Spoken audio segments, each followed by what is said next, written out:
मेरी शोहरत, मेरा डंका, मेरे एजाज़ का सुनकर कहीं ये ना समझ लेना मैं चोटी का लिखारी हूँ। मैं बिजनेसमैन हूँ जानम, मैं छोटा सा व्यापारी हूँ। मेरी आड़त पे बरसों से जो महंगे दाम बिकता है वो तेरे गम का सौदा है।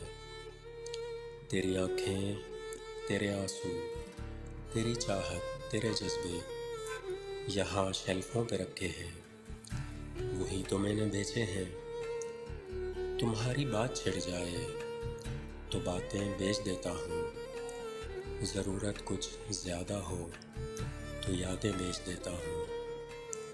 तुम्हारे नाम के सदके बहुत पैसा कमाया है, नई गाड़ी खरीदी है, नया बंगला बनाया है, मगर क्यों मुझको लगता है मेरे अंदर का व्यापारी तुम ही को बेच आया है।